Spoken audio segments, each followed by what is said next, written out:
Tonight on Nobody Knows Anything, my president unwell, my California governor candidates beefing, and my Nancy Mace. All that and more tonight on Nobody Knows Anything. Nobody knows anything. 2028 whip around. We turn now to a 2028 whip around, Jesse. There's an article that came out detailing the relationship between Kamala Harris and Gavin Newsom. Big story on the much ballyhooed friendship or lack thereof, or faux friendship of Kamala Harris and Gavin Newsom. High stakes here, as they both potentially gear up for 2028 campaigns. They've been two of the top, Dems in the early polling here, and sort of have a lot of overlapping staff, aides, whatever. They came up in the San Francisco political scene at the same time, Kamala running for DA and Gavin running for mayor, and they've just kind of quickly became sort of frenemies, rivals, recognized each other's game, recognized game. And just a kind of hilarious deep dive here from the Journal on their little friendship. They get into the dig in Kamala's book, when she texted Gavin to secure his support, and he said, hiking, we'll call back. Gavin said he did text Harris or had already put out a statement supporting her, and that he was the last person that she needed to talk to. And then in an interview said with video streamer Connor Eats Pants, which is a real thing that is so quoted here. And I have watched the interview. I was going to say, how do you rank, as a person who listens to all of these things, how do you rank Connor? It was actually, this is totally true. He really grilled him on Israel. They were playing, it was Fortnite Fridays with Connor Eats Pants. And he was like, dude, you are way too in the pocket of APAC. And Gavin was like, I hadn't thought about that. And, next thing you know, he was changing his policy on Connor Eats Pants gets results. Connor Eats Pants and governors. And so he said that he texted her and she replied, on book tour, get back to you later. Anyway, pretty that's good. The relationship, Gavin says. I gotta give her some credit on that one. That is pretty funny. So good. Yeah. And speaking of book tours, there's a bunch in here about how they've been watching each other's book sales closely, and their staffs are monitoring who's selling more books and whose pack is buying more books and from themselves. And but anyways, they said a month after the tech snub was, of course, the Democratic convention in Chicago. And Kamala was a little bit surprised that Gavin Newsom, famously not camera shy, was not on the roster of speakers. And advisors told her that Newsom had declined a speaking slot because of a scheduling conflict, which is totally true and not a thing that he made up so that he didn't have to speak at Kamala's nomination. Amazing, stepping back. First of all, if you step back on the political impact of San Francisco as a general thing, which is in Democratic politics, you have Pelosi, you have the top two in the polls for the next presidential election for Democrats. It's not a very big town for that, and so you can kind of first of all, I don't know what's in the water here. I feel more just being here. I feel more influential. It's just sort of how it goes. But totally. Bitcoin is just falling out of your pocket. Another Bitcoin. It's seriously, as I'm being driven around by robot cars and whatever. Exactly. But exactly. But it is interesting, and how you find yourself in this position where the 1 and 2 probably in the polling actually are from the same place. That is hard to sustain, and it ends up it maps on this almost high school cafeteria-ified version of politics. Totally. Because it's who's gonna be prom queen, and then right. It's especially funny because of all the places for the top two Democratic, candidates, or two of the top Democratic candidates to be from, the last place that any professional Democrat wants the nominee to be from in all of America is San Francisco. There is just a widespread feeling that, the rampant leftism of San Francisco and the cultural abnormality or whatever, the high prices, all these things. Of course, Daniel Lurie maybe getting things under control out there, but it is funny that that will be a thing that both of them have to contend with. Kamala obviously did in 2024. And Gavin, he sells a very good story about California. Like, yes, the prices are high, but like we also have yada boom. And then he does this thing where he's like a Rain Man and like rips off like 87 statistics about how California is like the beacon of innovation and the greatest place to ever exist. And you're like, you kind of got me with that, but like still some problems. Yeah, I mean, it is, but I think for both of them, like California, I mean, obviously less so Harris, but like I think California ends up being kind of a liability in both directions. And we've talked about this in other shows, right? I think that the attack on Newsom in a primary of, California, prices are too high, things are unaffordable, homelessness, crime, the whole thing, like a progressive agenda has sort of failed in California. That's the argument that people will make against Newsom. And then you get to a general where it's like, oh my God, California, crazy libs doing crazy stuff, whatever. And so I think that is like a legitimate challenge. You are right that, I don't think Gavin Newsom, who is a very skilled politician, as we talked about before, I don't think Gavin Newsom is going to, doesn't know that. And so, right. Is going he's tracking, he's clocking that. He's clocking it. So, we'll see how he dispatches that. And that to me, I don't, again, I have no insider information on this, but to me, I think that makes a lot of sense as to why Harris wouldn't want to run for governor. Because it's like, oh, then you have to own this, just as much. So, it makes a lot of sense. Yeah. I mean, I think that she partly, it seems like just her heart wasn't in it. So, that makes sense it's tough coming out of being like the nominee for president to then be like, I guess I could run for governor. Would have been nice for the purposes of the primary and purposes of Javier Becerra not being the governor. But, you live and you learn. You live and you learn. There's always the recall. They'll still be, I would say, they'll still be, the Becerra recall in a year. Good times. This was my favorite part of the article. Harris and Newsom spokespeople didn't respond to requests for interview, but they did both give almost the exact same totally milquetoast quote. Quote, the governor and the vice president have known each other for decades. He has deep respect for her as a public servant, friend, and colleague, Newsom spokesman says. And the Harris spokesman says, the vice president and the governor have known each other and respect each other for decades. She has tremendous regard for the work he's done and continues to do for California. It's like amazing. Almost identical quotes that are just like, they have lived in the same place for quite some time and are aware of each other's existence. They are aware of each other. They have seen each other and they have spoken to each other. The vice president could easily pick Gavin Newsom out of a lineup, and additionally is aware that he has served as governor since 2018. It's a very strange thing.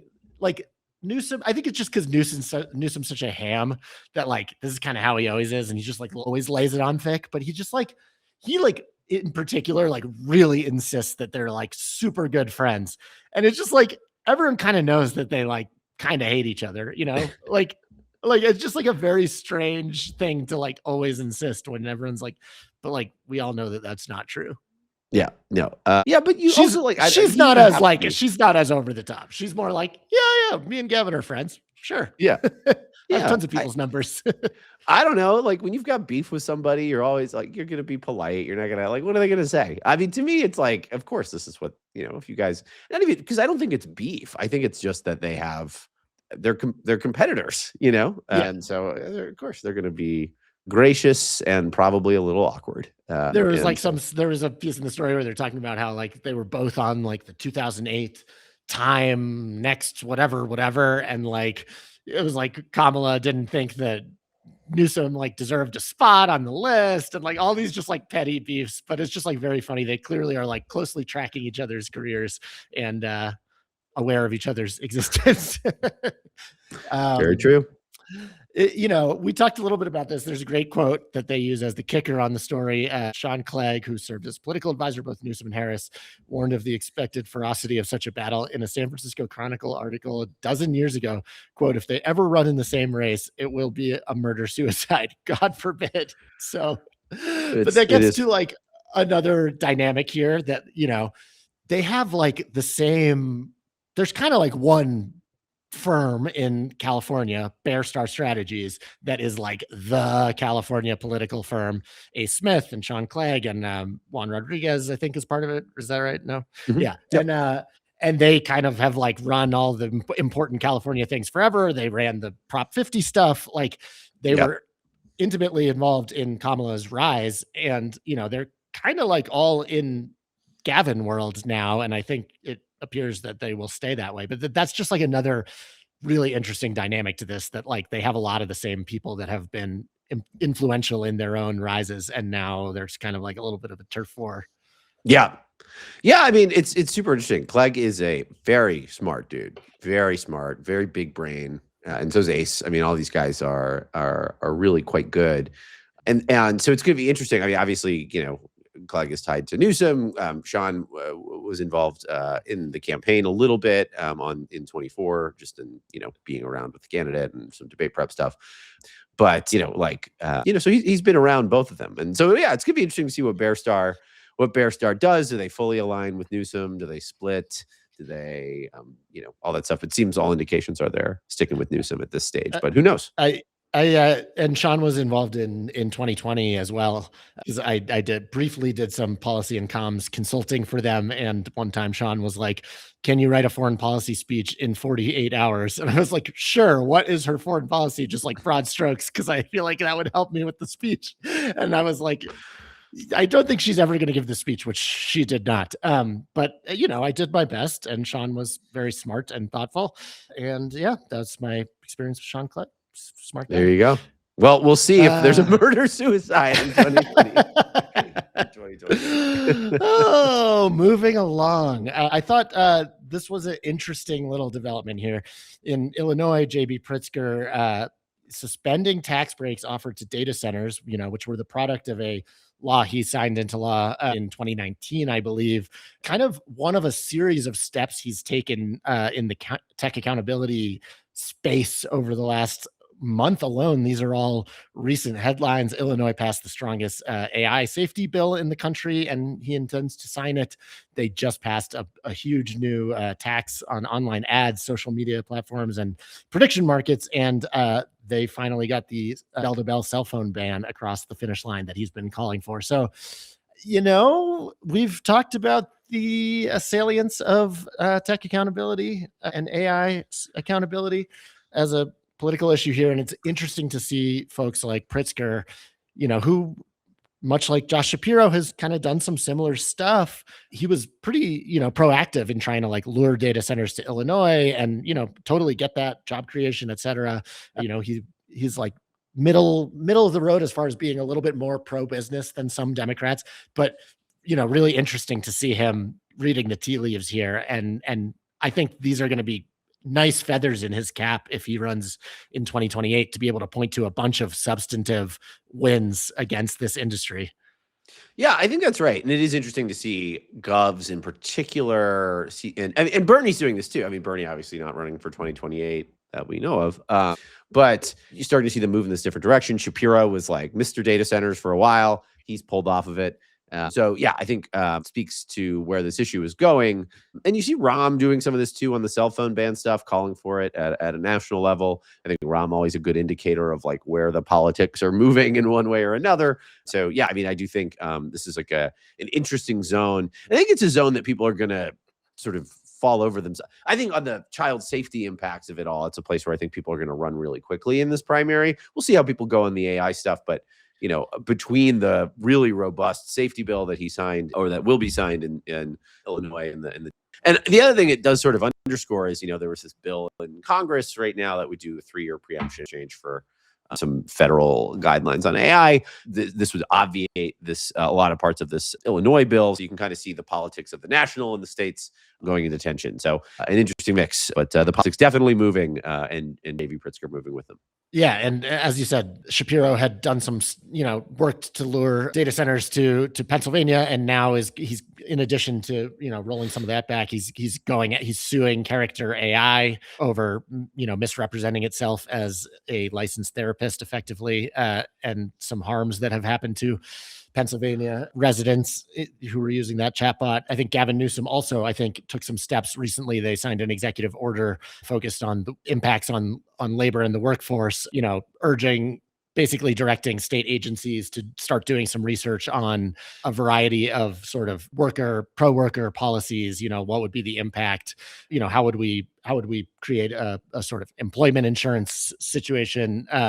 Looking into a few other like workplace focused impacts in California. I'm trying to remember what else was part of it, but it was pretty robust. I mean, again, sort of just directing state agencies to investigate the viability of some of this stuff. But again, a smart way to like use your power as governor to try to signal that you're going to set some rules of the road here. So I thought that was interesting. All right. Should we get to the Platner of it all? And we'll start with it from the 2028 perspective here as we finish our little 2028 whip around. Ro kind of taking maybe the most forward facing approach here. He was previously scheduled to campaign for Platner in Maine on Friday before the latest clusterfuck of stories broke for Platner, and he did not cancel those plans. He went, rallied for him. But I think it's interesting, even Ro Khanna, who was, out there literally rallying for Platner in this get out the vote moment, like he's still like caveating a little bit, like he's had a toxic past. He should apologize for the way he's treated these women, like, and still sort of drawing some lines in the sand, For this country to heal, we need to find some way of having grace. We need to find some way of having redemption. We need to find some way of saying that if someone felt hurt by Graham in a past relationship, we can listen to them and we can listen to Graham and we can have conversations as mature Americans, as fellow citizens. If Graham Platner and all of you find a way to build that redemption through this campaign, through this transformation, maybe you would show a way for this country to start to redeem itself, because we sure need that. So again, pretty good. I think that's like one of the more generous approaches to the Platner situation you could give at this point. But again, Khanna has been like very careful to specify that he's not comfortable with the way Platner treated women, and that like it depends on, as he told Face the Nation today, it depends on what else comes out. Like, obviously I have zero tolerance for actual domestic violence or assault. So, not an unqualified embrace, even as he campaigns for Platner here. Yes. This is going to be, I think. Yes. Yes, indeed. I thought there was a video. Yeah, it's true. There's another video to come.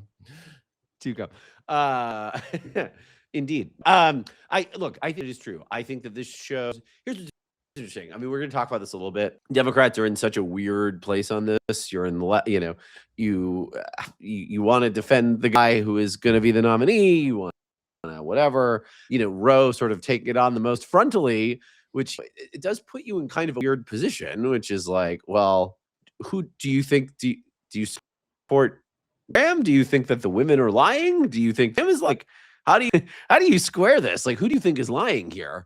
Or do you think everyone's lying? Or do you think no one's lying? It's like a little hard to be on both sides of that equation. But at the same time, it does sort of seem like that's like where Platner supporters and kind of occasions some of his voters are. So, it's a weird line to straddle. And I think that he is Ro is grabbing that third rail, just going for it.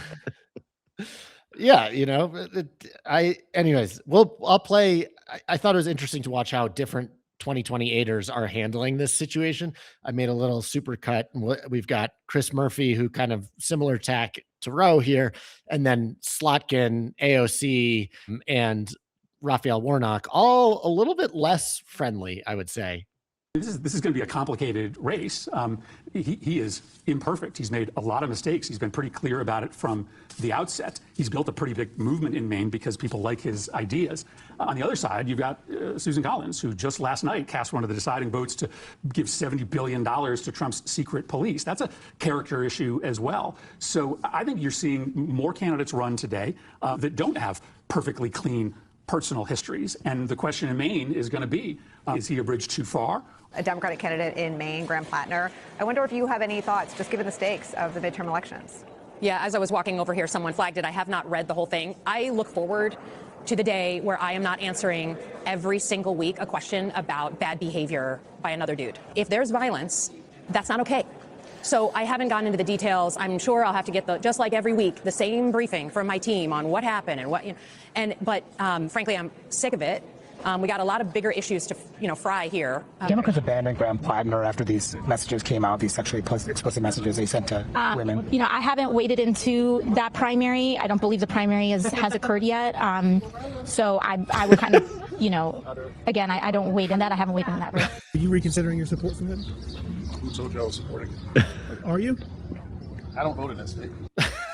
Amazing. So they're doing the same. A little bit less supportive than I would say they're like it's the same. Like I am aware of Platner's existence. You know what I mean? Exactly. I am famously not from Maine, thus I must go to my next meeting. See you. Thank you. Exactly. I do think AOC has been pretty savvy with her endorsements. I've written a little bit about Pete Buttigieg and Khanna. There are some 2028ers who are using the endorsement process in smart ways, not just to try to like shore up support from people down the line, but also to, draw lines in the sand about what they stand for and, endorsing candidates that align with their ideals. And AOC has not just endorsed all of the same people that Bernie Sanders has endorsed. She has not endorsed Platner, and she was, I think quite pleased with that as all of this stuff comes out. She did endorse Randy Villegas in California, who seems likely to eke out a spot in that California race. She endorsed Sam Forstag in Montana, who narrowly won, and she went out there and rallied for him, a week or two before the election. And she famously was the only major Democrat besides Bernie that endorsed Zohran Mamdani before the first round of that election with Cuomo, and he won by a few points. So there have been a couple of these races and there was a lot of heat on her every time a progressive runs, and she hasn't endorsed them yet. All the people are like, why won't ANC endorse? Why won't AOC endorse? They were mad that she was like waiting so long to endorse Mamdani. She clearly thinks almost every endorsement that she has made this cycle, she has waited until within the last 40 days of the election. She clearly thinks that is the most valuable time to endorse. And she has stayed out of the Platner race. She's stayed out of the Soykot race, despite enormous pressure on her to endorse her former chief of staff, who got his ass kicked. And she's proving pretty savvy and maybe having a role in helping to push some of these guys just over the edge. That's about all you can hope for in an endorsement. Yeah, that is right. Well, why don't we just keep talking about Graham Platner? Because no one's tired and no one's getting tired of it at all. The Graham Platner problem. We go to Maine, where Graham Platner defiantly fighting back after the stories. A politically motivated, serious and false accusation made against me. Maine, you have my back. Very clearly did not listen to our advice.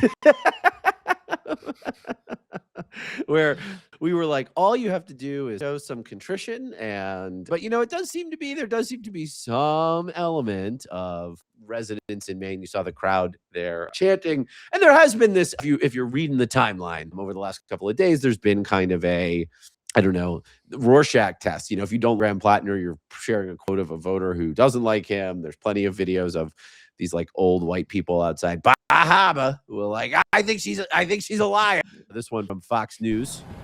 He's the best candidate by far, and probing into the minutia of his relationships when you don't do that for any other candidate is ridiculous. Is there anything that would change your mind at this point? Absolutely not. She's locked in, dude. She's locked in. What do you make of this? Like, it does seem like, I don't know, like voters are, it seems like they haven't been shaken yet. I mean, it does seem like there are people who, have priced this in. It really does feel like choose your own adventure. And it's like, I saw a very funny, like 3-way Venn diagram. That's like a big circle of like people who love Graham Platner on Twitter, people who hate Graham Platner on Twitter, and then a third circle that does not intersect with either of those that says Maine voters. Yeah. And like, And that like does feel like where we're at, where it's just like a bunch of people screaming at each other on the internet, and then like people in Maine that's like, I fucking hope Donald Trump gets hit by a Mack truck, dude. Like I'm voting for Platner. And like I just like I think it will hurt him on the margins. I think the big thing is like not the only big thing, but there's still just like so much uncertainty hanging over this thing because nobody knows if there's other shoes to drop. But I think that like some of these, I think there was like this dynamic that played out with the Times story where everyone expected it to be fucking campaign ending. And when it came out and people read through it and they were like, wait, it's like one Republican operative who's alleging some unsavory things, but it's not corroborated. And then two other like totally unclear accusations of just like unsettling behavior. People were, and then like a bunch of other girlfriends being like, he was great. And people were like, how is this even a New York Times story? Not that it wasn't. I mean, there was a lot of alarming stuff in there, but I think people were were primed to, expect it to be fucking devastating. And it was less bad than people thought. And then there's other people like pitching oppo or writing stories out there that's like, he was a dick when he was my bartender at the Tune In. And it's like, okay, that's. Have you been to the Tune In? Have you been there? Yeah, it's like everyone was a dick. If I have a nice bartender at Tune In, I am unsettled. It's like totally. But yeah, so I think there is like, and when people feel like there's not the there, then they start to dig in and they're like, dude, okay, people are trying to assassinate his character, the one guy who's fighting for us and against the system, So I it's an interesting dynamic playing out. And I think a lot of professional Democrats are ending in this place of like, I hope that he either beats Susan Collins or it all falls apart fucking tomorrow and we have a different nominee. But in the meantime, it's going to be a lot of just like trying to white knuckle it for the next 4 months. Sort of seems like where people are. The Platner campaign put out, they had raised over $200,000 in a single day following the Times article. Gotta be real.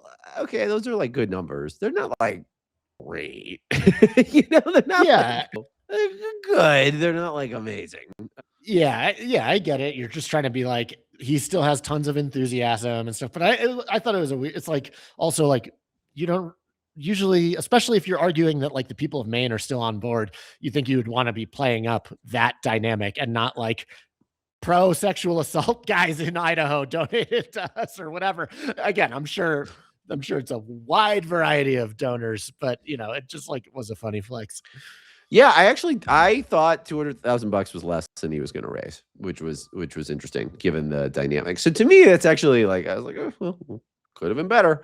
Yeah, I think like the other major question mark I have is not just like could something else come out, but like are the Republicans just sitting on Oppo? Because like there has been some suspicion, and I don't think totally unfounded, that actually the hits that are coming out now are coming from Democrats who are desperately trying to sink him before the like deadline to get him off the ballot.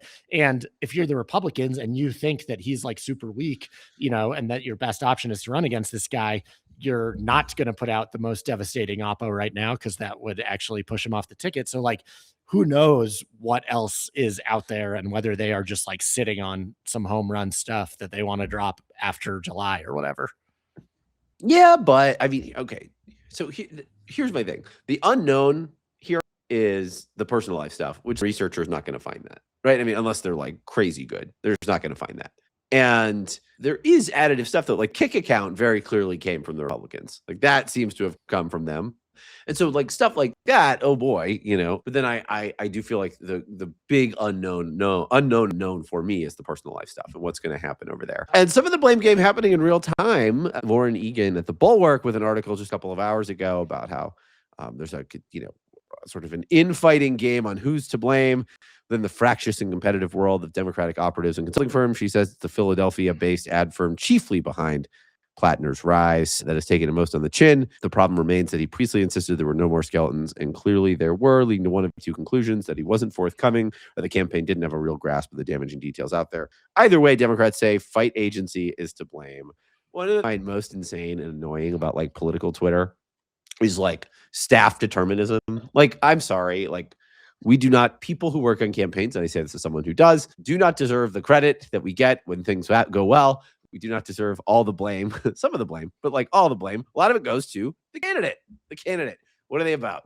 Right. And this idea that like the fight agency is to blame. Yes, fight was part of recruiting him. There were sort of progressive activists who were part of it, but like ultimately voters liked him. I don't like, what do you want? What do you want them to do? Like, what? Like, oh, you didn't run a self-oppo book on the oyster farmer that people like? Like, it just, I don't, what are you gonna blame them? Like, again, it's this thing of, I don't think any TV firm deserves all the credit. I don't think they deserve that level of blame. I just, whatever. Obviously, I have been watching and have seen and have heard plenty of people who are like, it's the fight agency. But I think some of that is just like backbiting, stupid bullshit, people wanting to watch the people rise and fall and that kind of thing. Yeah, it's like when you fire like the Jacksonville Jaguars head coach because like Blake Bortles went 2-14. And you're like, I mean, nobody's gonna win with fucking Blake Bortles. Like, if you don't have anyone who can throw a football, you're gonna lose a lot of football games. That's not the coach. That's the players. That is the players. Before we move on from Mr. Platner, at least for now, let's not forget about old Janet Mills, who does want you to know exists. I am losing my mind. Like, this is not Janet Mills's fault. This is Graham Platner's fault. This is arguably Chuck Schumer's fault. This is a lot of people's fault that are not Janet Mills.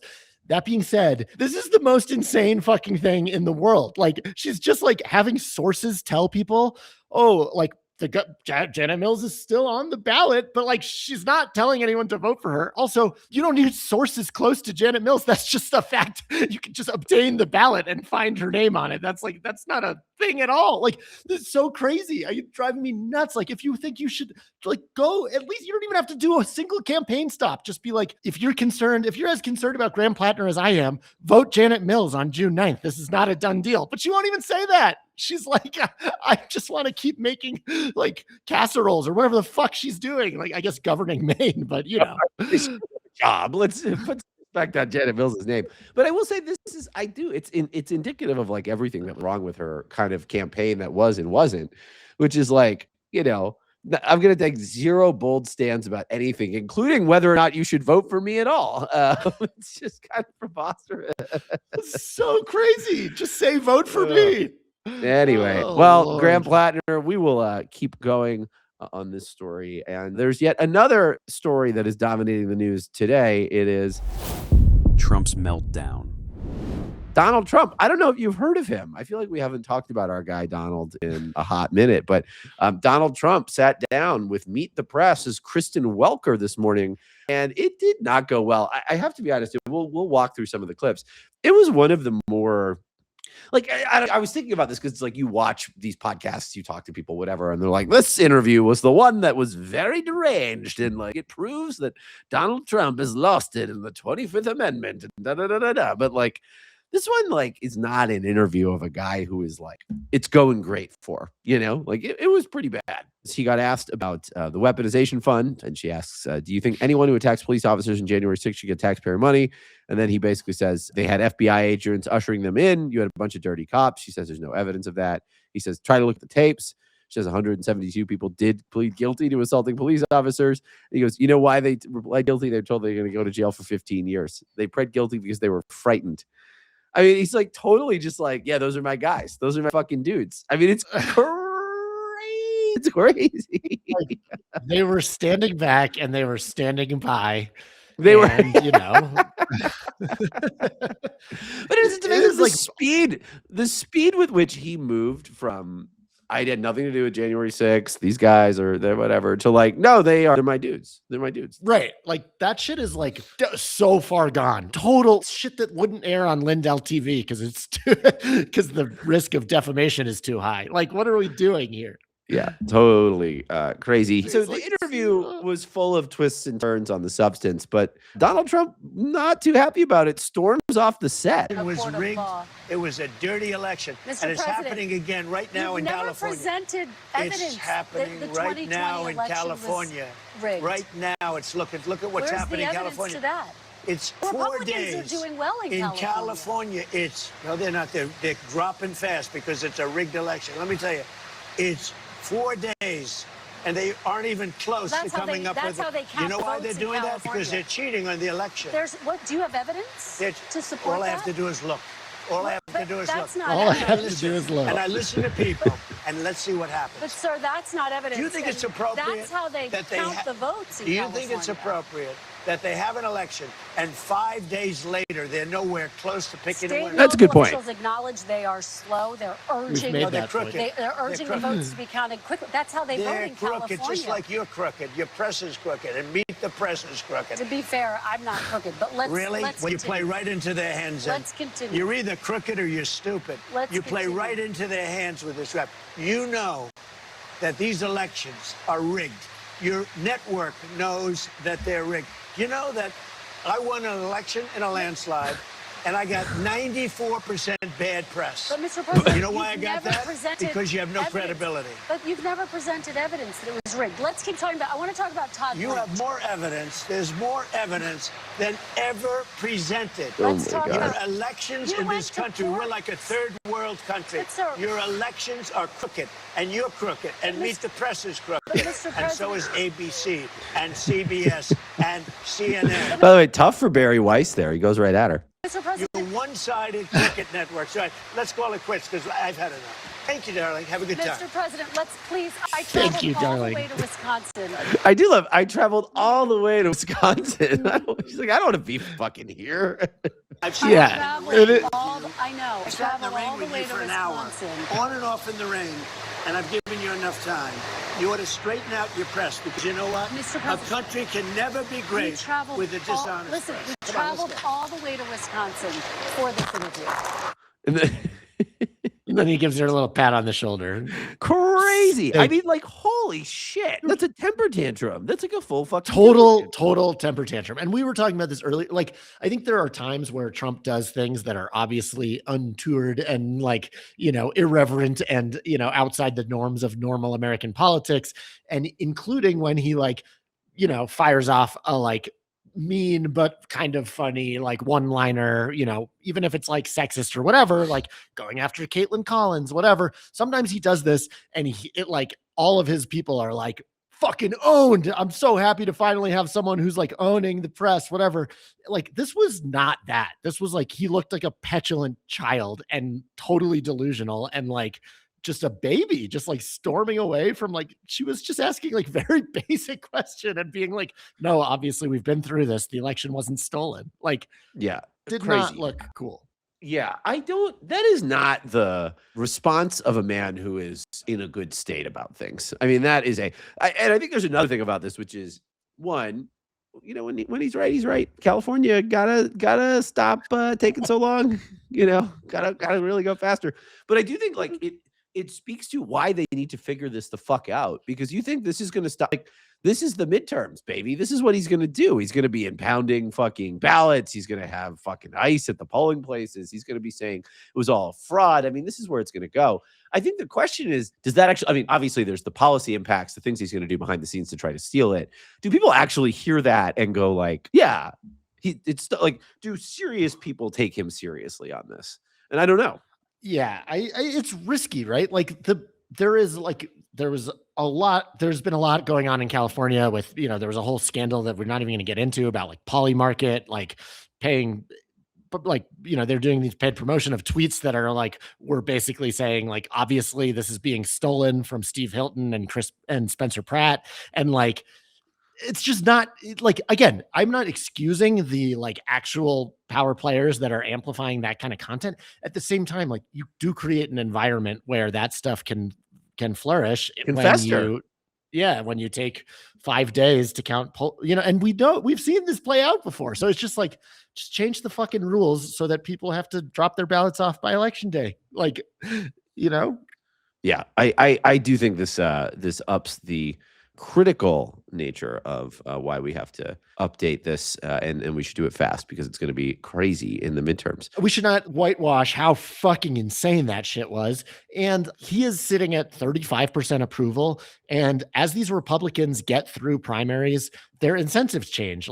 In the primary, your incentive is oh my God, if Donald Trump goes nuclear on me, my political career is over. And as these guys get through the primaries, like the incentives flip. And the biggest threat to their career is bear hugging a president who's sitting at 35%. And when he's tapping, his mortgage fraud, crook to run the intelligence community and trying to build himself ballrooms for billions of dollars and, painting the reflecting pool and spending all of his time, trying to get a weaponization fund through weaponization, like a slush fund to pay out the January 6th. People are going to Jesse's there some people were victims here and they deserve exactly.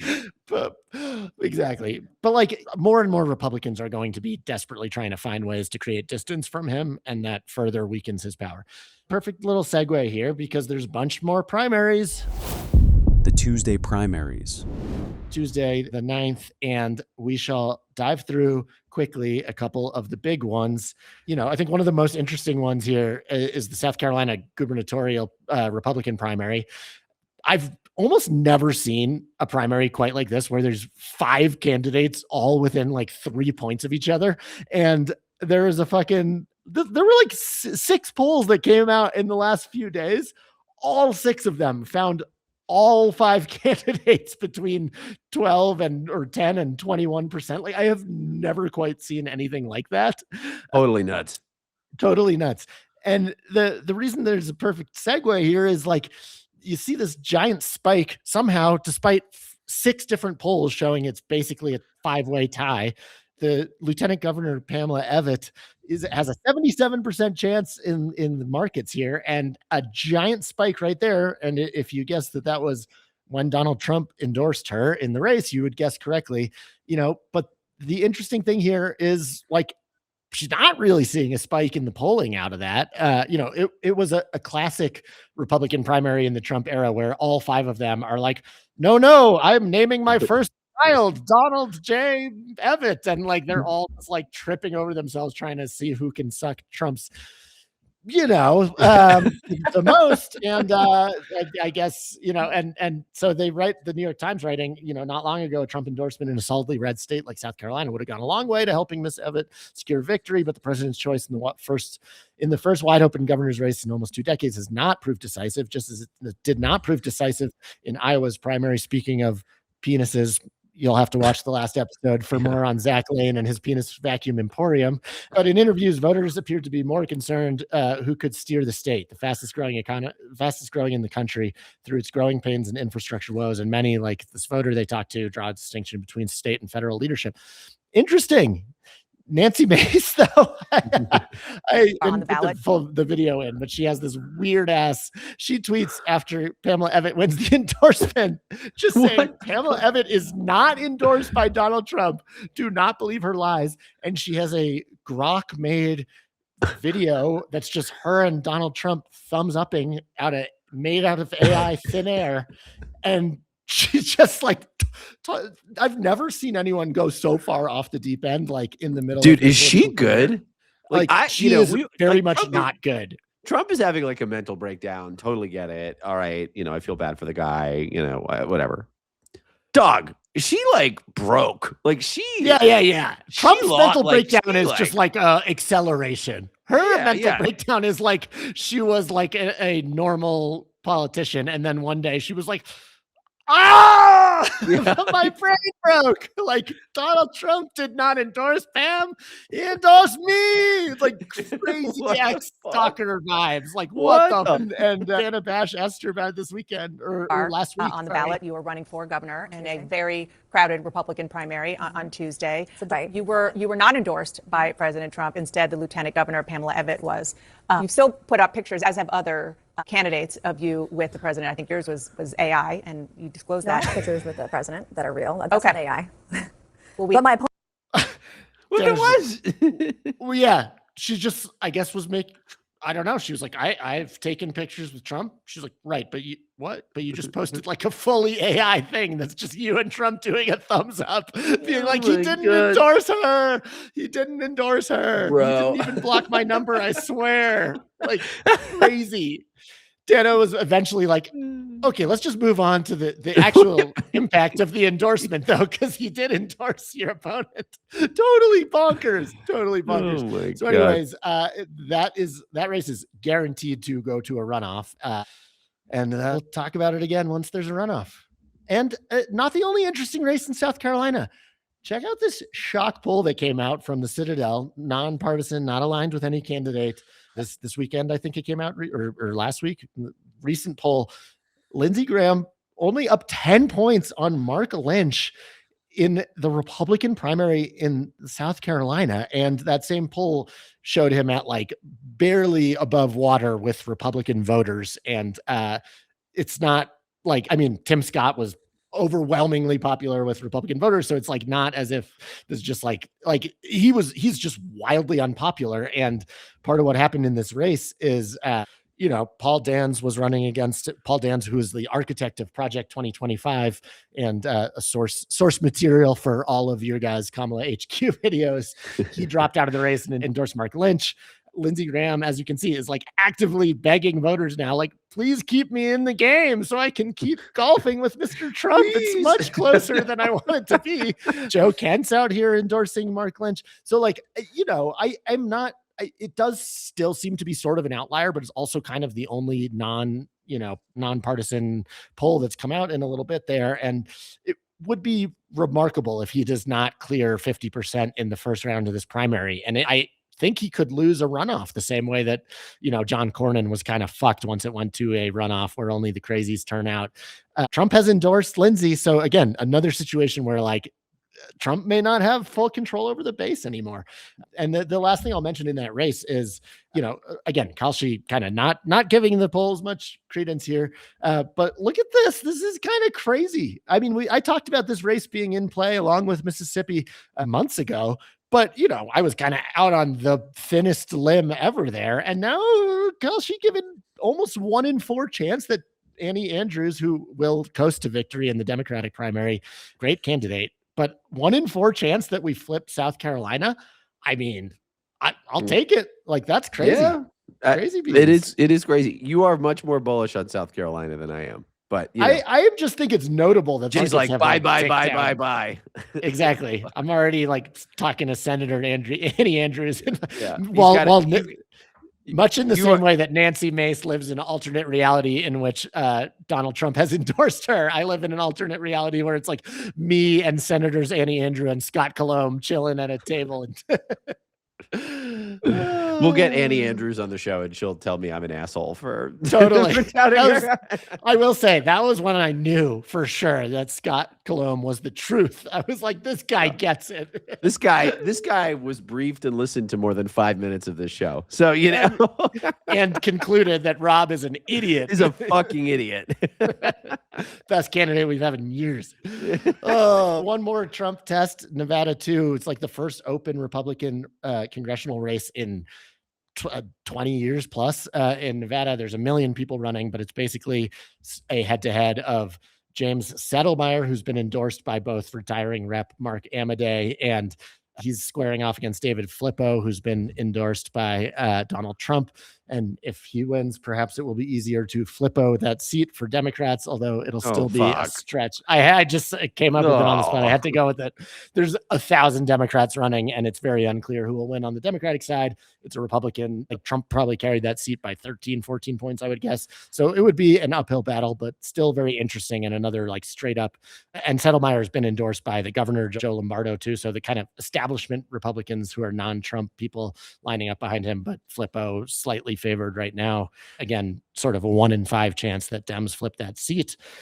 The Maine governor's primary on the Democratic side, also a 5-way battle royale. And an interesting twist to that one is it's instant runoff, ranked choice voting in Maine. That's the word I'm looking for. So it'll be interesting to see how this plays out. But Nirav Shah, I also think this part of it is like very interesting. Well, one, there's like 1 million political scions in this race. So the daughter of Shelley Pingree, the congresswoman, is running. The son of Angus King, who's probably still like 75 because that guy's like 100, is running. And then Troy Jackson is like the Platner aligned, Bernie endorsed candidate who just campaigned with with Bernie and Platner. But just kind of interesting that even as Platner has been totally dominating the Senate primary all the way through, Nirav Shah, who is like the head of the Maine's version of the CDC and is just like the ultimate like technocrat, is like besting the field here. So interesting. Totally interesting. Super. It is like that is it is just absolutely. Nirav Shah makes no sense. Like, No sense. No fucking sense. No sense. He's like not in a like you shouldn't win way, but just in a like that bio. Not like he lives in Maine, but like being like totally. It's like Graham Platner is like, the establishment is broken and we will burn everything down. And Nirav Shah's campaign website is literally like, he was an effective administrator of the CDC in Maine during the COVID crisis, which everyone wants to remember how well that was handled. It's but like, look, if you look at these numbers, there has to be someone who is voting for Nirav Shah over Troy Jackson. Because they're like, we need a good technocrat running the state. And then they're like, but I'm voting for Graham Platner because the blood of the bourgeois need to run through the streets. You know what I mean? It's like, totally. Wait till Troy Jackson, like on the eve of the election, is like gonna leak stories about his dating history. He's like, I was a bad boyfriend too. Yeah. I also said problematic things on Reddit. Love me. Oh Lord. Oh, and then there's another clusterfuck in Maine too, where Dems will hope to hold on to Jared Golden's seat, but it's going to be an uphill battle against former Governor Paul LePage. For a long time, I thought Paul LePage was a woman named Paula Page, but eventually I learned that he was a man named Paul LePage. Tough. It's tough out there. Tough. I mean, I learned this years ago, I swear. Joe Baldacci is kind of the DCCC endorsed candidate in this race. And then Matthew Dunlap was also campaigning with Troy Jackson and Graham Platner. And Jordan Wood also was in that gubernatorial or in the Senate race, and then dropped out of that and decided to run for Maine too. Again, 20, all within a few points of each other. So super interesting. You got to feel for Jordan Wood, man. Jordan Wood just really... Nobody, it's not working. He tried it used to be more of Jordan would not. Yeah, exactly. All right. Well, that brings us to our signature segment.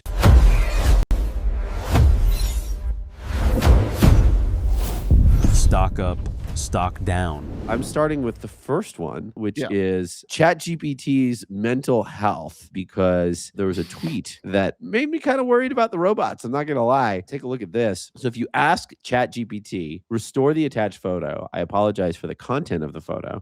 I know it's very strange. Don't ask any questions. Don't accept any explanation. Just restore the image, please. It generates weird ass images. So take a look at this. I mean, it's like creepy shit. There's like a Teletubby trying to like kill somebody with a gun. Like, so I was like, this has to be like a totally insane, crazy thing. But I did it. I did the prompt, and here's what it came back with, dude. It's like very concerning. It's so bizarre. So bizarre. There's a baseline thing here, which is like, we don't know how these models work. Like, you know, like we have no fucking idea. Why does ChatGPT do that when you say that? Why does it still totally crazy? We have control of these fucking things. Totally Bananas. Crazy. Oh anyway, my God. All right. Over to you.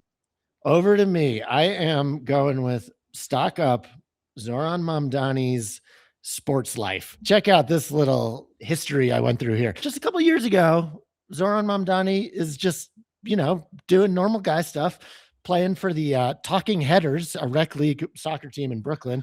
Apparently his style was kind of, he played in the back, and then he would just take like totally crazy runs and his whole team would be like, what are you doing? He's like, now's my moment. So he's fucking playing rec league soccer. He's smoking cigarettes in the middle of marathons and, tweeting, I never thought I'd be more hopeful about socialism than Arsenal. And yet, here we are. Fast forward, this dude is like living the fucking dream. Arsenal wins the Premier League. They're in the Champions League final. He's fucking watching the game with Spike Lee and a bunch of Arsenal fans at bars in Brooklyn. He's writing Players Tribune op-eds about how much Arsenal means to him. He's at the fucking Knicks game as they're going to the finals. He's in the nosebleeds like a true socialist with no money. Love that. And my mayor Muslim, my bagel's Jewish, my Christian Dior, Knicks. Gotta play it one more time. Sorry, I forgot I was gonna autoplay. This is one of my all-time favorite things I've ever seen on Twitter. It's so good. My mayor Muslim, My bagel's Jewish, my Christian Dior, Nixon!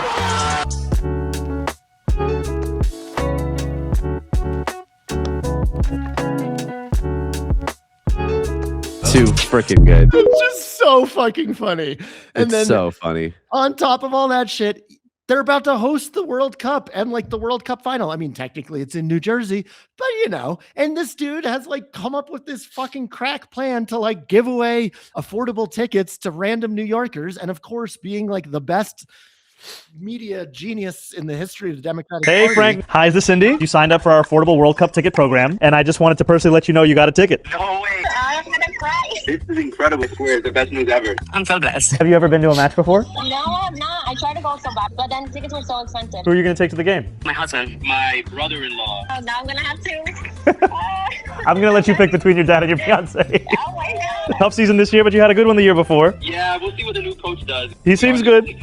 Growing up, we've always been soccer fanatics with my family, with my dad. I work with the city, by the way. You work in the Department of Homeless Services? Thank you for everything that you do. Are you a teacher? Yes, I am. Do you have a team that you're rooting for in the World Cup? I'm going for Colombia. My wife is Colombian. I think we all remember the James Rodriguez goal. Oh my goodness, dude. He had a couple of nice ones. He did.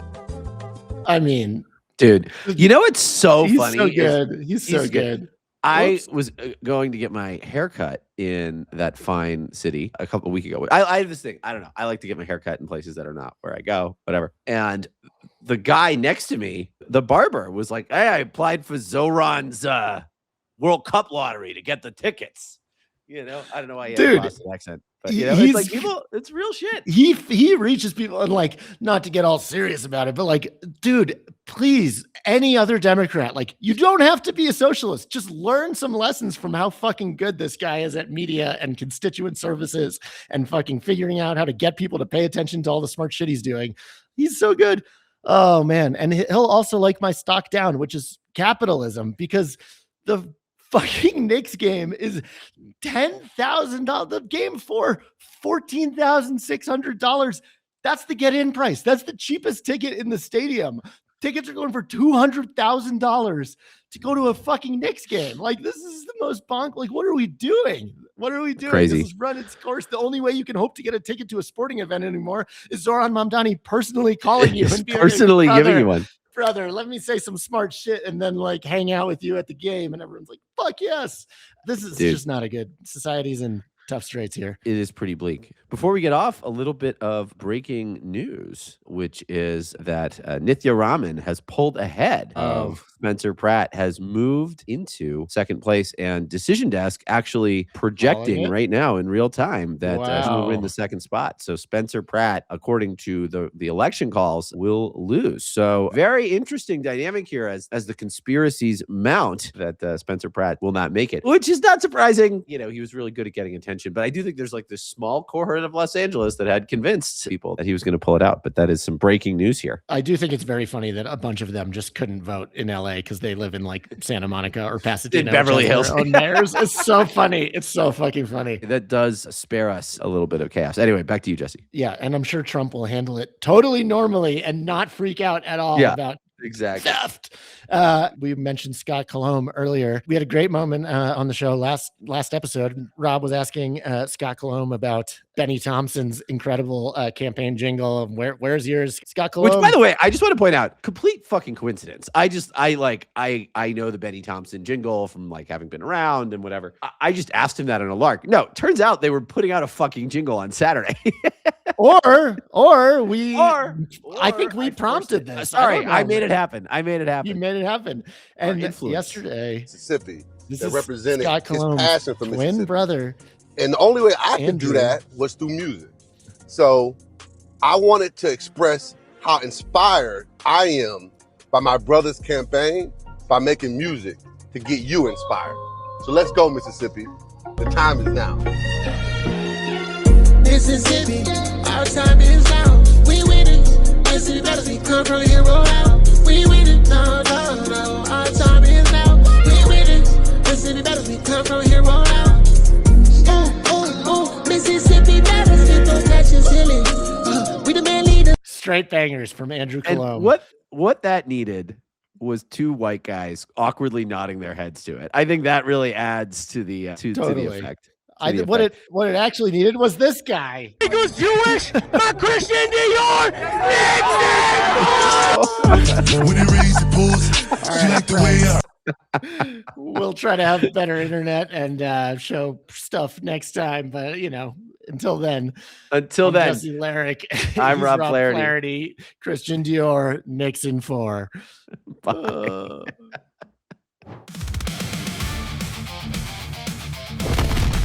Nobody knows anything.